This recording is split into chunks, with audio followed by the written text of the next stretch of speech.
Welcome to INB news. Durgi మండలంలోని Shri Sai Venkatesh polyclinic ఆధ్వర్యంలో గురువారం మంచినీటి చలివేంద్రంను high court advocate Battina Sarada ribbon cut చేసి ప్రారంభించారు.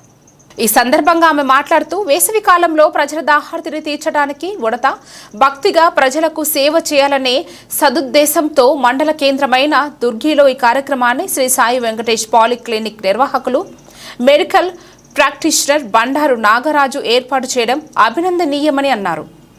మండల స్థాయిలోని ప్రజలు ప్రయాణికులు మీ దాహార్తిని ఈ యొక్క చలివేంద్రం ద్వారా తీర్చుకోవాలని పిలుపునిచ్చారు. ఈ సదవకాశాన్ని ప్రతి ఒక్కరూ సద్వినియోగం చేసుకోవాలని పాలిక్లినిక్ వైద్య నిర్వాహకులు బండారు నాగరాజు కోరారు. అనంతరం ఈ శుభ సందర్భంగా మజ్జిగను పంపిణీ చేశారు. ఈ కార్యక్రమంలో బీజేపీ సీనియర్ నాయకులు వెలిదండి శ్రీనివాసరావు, సీనియర్ జర్నలిస్టు కోట యోహాను, షేక్ జానీ బాషా, ఎల్లబోయిన సుబ్బారావు, గ్రామ ప్రజలు, పాలిక్లినిక్ సిబ్బంది తదితరులు పాల్గొన్నారు.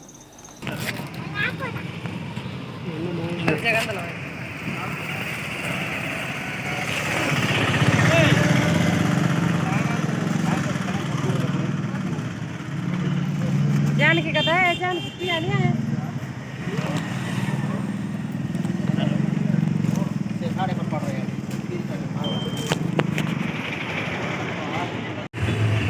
తీసుకున్నా అన్న జస్ట్ అట్లా అట్లా పట్టుకో, వీడియో తీసుకుంటాను జస్ట్ అట్లా పట్టుకో, వీడియో తీసుకుంటా మామూలుగా ఇట్లా పట్టుకోండి. ఇటమ్మ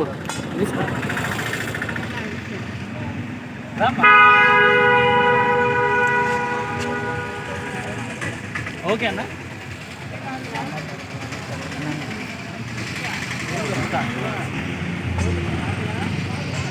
ఓకేనా?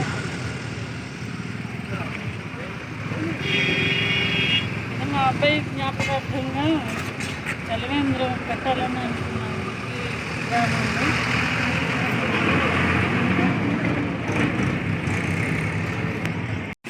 సాయి వెంకటేష్ పాలిక్లినిక్స్ నందు మనం ఉచిత మంచినీరు, ఉచిత మజ్జిగ కార్యక్రమం ఈరోజు మొదలుపెట్టాము.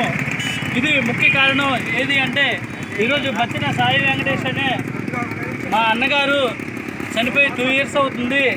తన జ్ఞాపకార్థంగా ఏదైనా కానీ వేసవి కాలంలో వెంటన పడి వచ్చిన వాళ్ళకి మా చలివేంద్రం తరపున చల్లటి మజ్జిగ, చల్లటి మంచినీరు ఇస్తే వాళ్ళ దాహాన్ని మనం తీర్చిన వాళ్ళం అవుతాము.